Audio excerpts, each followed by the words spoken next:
Hello everybody and welcome to Forever Sports. And it would not be a end of year tour if we didn't have European journalists once again bashing the Springboks and the bomb squad approach after it worked on the weekend once again, where a Springbok pack or 7-1 split, for example, the first time we've gone with that 7-1 split this year, by the way, came on and did the business against a Scotland side who were quite good actually within the loose in terms of matching the South African power, but really struggled when it came to scrum time and eventually could not quite compete with the Boks overall. And once again, we have got old and very backward journalists coming out and accusing the Boks of arrogance and the bomb squad not being fair and the places having to be cut and stuff like that. So once again, we actually have to do a little bit of fact checking. We have to look at a little bit of what the reality is.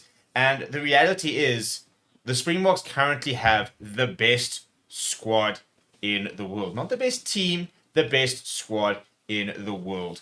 And as a result, can afford to pick 5-3, 6-2, 7-1, depending on the opponents they're playing, because they've got enough quality where with whatever split they go with, they can fill with stacked players. And we're talking about Springbok squad, by the way. That's still missing quite a number of players as well. And we are particularly looking at an article written by our favorite journalist if you're in South Africa, and that is the Welsh journalist Stephen Jones, who's not written anything recently which is relevant in the past few years, and continues to basically spew a bunch of garbage. If you try and interact with them on Twitter, by the way, you just get called stupid or arrogant or basically getting further because you're some South African don't know anything, which is always fun. But anyway, I want to talk about the some of the things he said in his article, and then let's look at some of the facts. And they produced a couple of stats to show why he is right, for example. Before we do that, please do smash a like on the video. Please do subscribe to the channel as well. Right, let's get through it, shall we? So, the title of the article by Mr. Jones was as following: Time to outlaw South Africa's dangerous, arrogant bomb squad. I always love the fact that you have to throw in the arrogant part because, you know, it's apparently arrogant to pick as team within the rules of the game. Now, the big thing he obviously had an issue with was the 7-1 split and the 6 players coming off the bench, those being Malcolm Marx, Vincent Koch, Peter Step, the Tour, Jasper Wiese, Sia Khaleesi, Geo Stenenkamp, and Archie Sneman coming on slightly earlier. And basically talking about the fact that, in fact, this is a very interesting part of the article saying the arrivals were fresh and gleaming in their new Springbok jerseys, a contrast to the sweat-stained Scots who had already played more than half of a fierce game. Fun fact, by the way, Scotland went with a 6-2 split. So they had gone with a bench to try and counteract the Bok power. And ironically, as well, we're talking about a Welsh journalist who has seemingly managed to just forget the fact that Wales, this past weekend, by the way, went with a 6-2 split against a Fijian side, which went with a 5-3 split. Once again, trying to go with the power game. I mean, the irony of a Welsh journalist talking about, you know, the Boks abusing their power and the physicality when that is what the base of that Welsh team in the last decade and the success they had was based on as well. Now, as usual, as well, there are mistakes in the article. So, for example, it says here, it was during the 2017 Rugby World Cup that the Springboks replacements were first called the Bomb Squad. The fact that the World Cup was 2019 doesn't seem to ever sort of, you know, become an issue here. We are talking about somebody who did publish an article about how terrible the London Sevens was and how terrible Sevens was in the event before the event actually happened. Fun fact. But I think the main thing I want to talk about is some of the comments, for example, that continue to be spewed. Now, there's a big sort of push to remove the amount of replacements and go back to, you know, 6 or 5 or even 4 replacements and basically only move towards injury replacements, which in a time where we are prioritizing player welfare is, as we can probably guess, incredibly backwards. The idea that they need to bring in an independent doctor in to decide whether a player is actually injured or not. Now, you have to rely on feedback from a player. For example, when it comes to injury, you know, a player's gonna, you know, ask a player about a, you know, 10, let's get official pain, for example, scale of 1 to 10 and the likes, and you have to rely on feedback.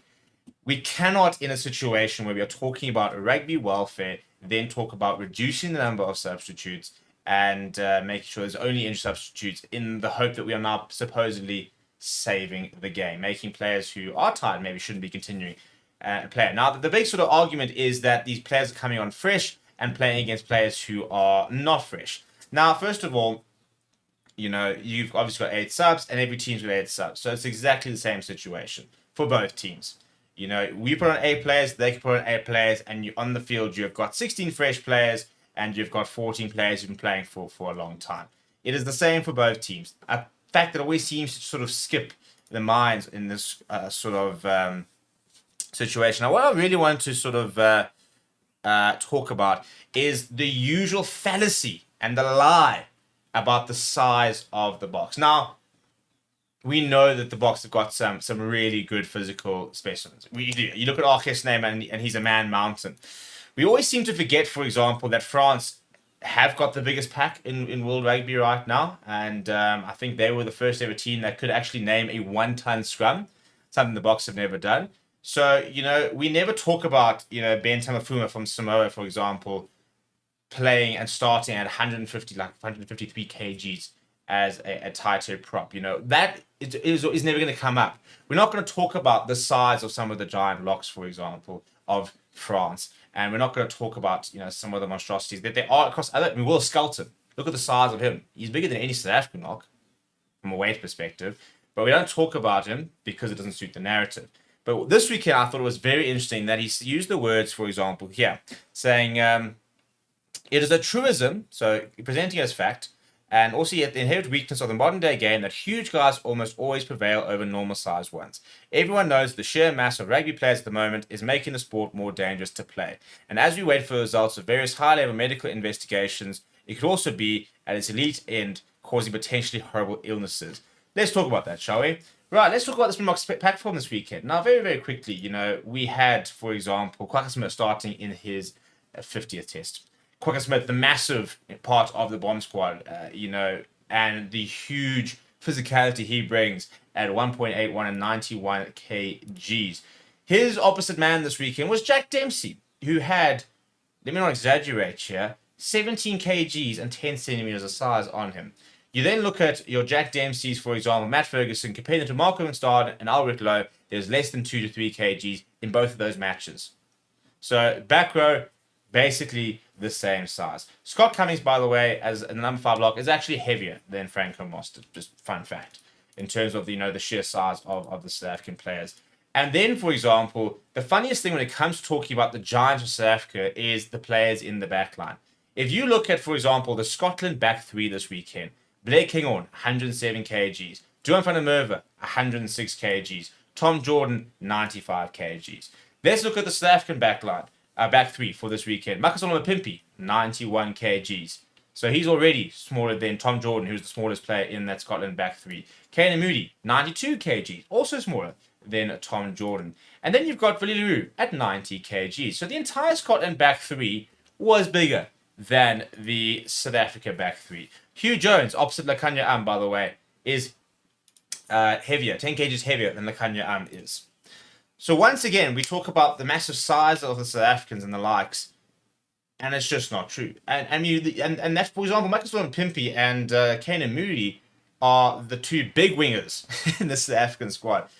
It's always so funny. We talk about how big the South Africans are, how physical the South Africans are, and then you've got Ches and Colby and Kirkley Orange starting, who are both sub 90 kgs against a Duan van der Merwe often and the likes. You've got a Blue who's not a particularly big player. You've got a Grant Williams and a Kobus Rana. Kobus Rana is not, he's not a small player, but he's pretty short. And then again, you've always got a Kwagga Smith, for example, floating around, who is one of the smallest loose forwards in World Rugby and yet one of the most effective. So, as usual, for example, it's another article, and it's one of several articles which data mines.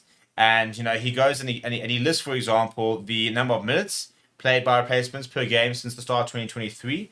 And the Springboks have played the most for the replacements have played the most. But he looks very specifically at the forwards versus the backs. And we've got 167 more minutes per replacement per game compared to 145 from Italy, from Japan. So, ironic that you've got, by the way, France is in second place with the number of forwards minutes because they are the second biggest pack in the world and use it quite similarly. They don't talk about the fact that Italy are actually the third most and they don't have a giant pack, and yet their forwards play a lot. He then looks at stats, for example, in terms of average match involvements by substitute since the start of 2023. South Africa have got more carries, fewer tackles than the French pack, and fewer ruck hits than the likes of Italy, for example, and the like. So it's the carries where they dominate the most in terms of their replacements. Once again, we're talking about a team that is forward dominated, and especially towards that stage of the game, use that sort of power game. So it's very, very easy to then also look in the average substitutes per game by position. South Africa with forwards 5.7, France with 5.6. But then you've got Italy with 5.5. So you're trying to use a stat to speak about how South Africa and France, the two big packs, are manipulating the game and using their pack to use the power game before you then look at somebody like Italy. Italy do not have a power game. That is not their game. And yet their stats are very similar in terms of the involvement of the forwards off the bench versus South Africa off the bench. So we're using stats over there, which doesn't really actually tell the full story. The fact that Japan, for example, also feature in these stats relatively highly, you're going to tell me that Japan's got a power game, especially with the forwards. The biggest issue with Japan is that sometimes their forwards just can't compete with most nations. So I think the main thing is that we've got to continue, and you don't want to respond, but you're going to continue doing these videos and you've got to continue having the conversation because a lot of it is just not true. The fact of the matter is the Boks use the bomb squad, inverted commas, in a way that no other team can, and that's what people don't like. Scotland had a 6-2 split this weekend. Wales had a 6-2 split and lost to Fiji. It is not down to the 6-2 split and the likes. It's down to the quality of players that the South Africa have. We only went to a 6-2 split when we realized we probably had 4 of the 6 best locks in the world at the time with Lua Tiago, Franco Moss, Eben Etzebeth, and Archie Snyman. And you're always going to play to your strengths. So if you reduce the number of subs, for example, down to 6, South Africa would still have the best bench in the world. They would still have that impact coming on. It might not be as exaggerated because there are fewer players, but they still would have a better bench coming on to see out the rest of the game. Because right now, and universally, it is starting to be really accepted, we've got the best squad. We do. We're in the golden generation of South Africa rugby. And that's something to be proud of. And, it's amazing how we made no changes to the game when England was winning World Cups. It's a long time ago, though, to be fair. So we have made lots of law change, but not to mitigate England's thing because they've kind of dropped off. But we had no issues with what was happening when New Zealand would dominate and the likes. The Boks go with a different tactic. They sort of see a bit of a loophole in the rules. Not even one that we initially first did, by the way, because we were not actually the first team to go with the bomb squad. 6-2 splits would happen a long time before the Boks. It was just the way in which we deployed it, and the fact that we made a bit of a big thing, and that we sort of decided not necessarily to start, always our best players and kind of go into players now to impact players and using your full 23 and making rugby a 23-man game, not just a 15-man game. And now we want to sort of scale back. For example, in football, especially now when it comes to extra time, you actually allow more substitutes. And they've experimented with the number of substitutes and the likes. And you see how people are manipulating that, for example. We're now seeing concussion substitutes in cricket, something that's never happened before.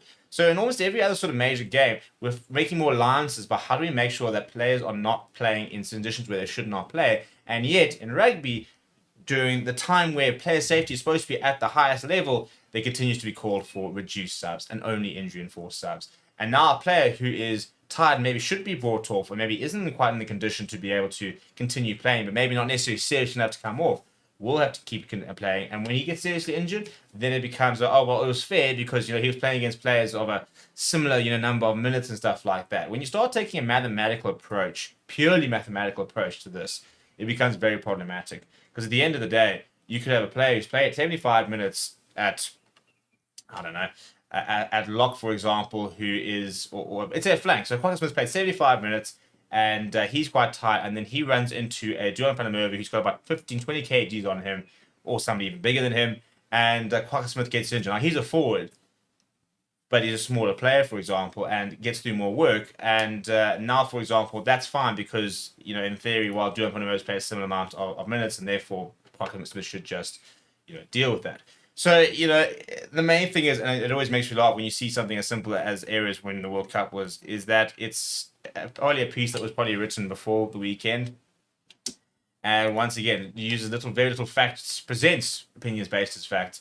But we have to be quite good at calling this out. And I think the nice thing is that we're starting to see a shift in the focus where I think, especially playing with the URC and stuff like that, I've seen a lot of positive comments from Irish fans, for example, about the Box recently. I think we've got a very good relationship with New Zealand. And I think people are appreciating there are just different ways of playing the game.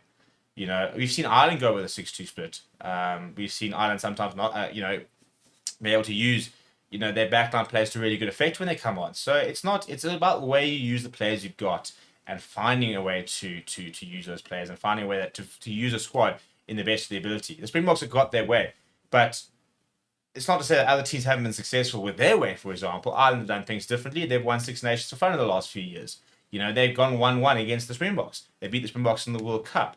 So, we're really not onto the be-all and end-all of rugby, to be honest. And that's why it's quite frustrating when all the focus continues to be on one team with sort of ignoring the other 9-10 that are out there. But what do you guys think? Let me know down in the comments below. Smash the like on the video. Subscribe to the channel as well. Thank you very much for watching. My name is Steve. I'll chat to you soon.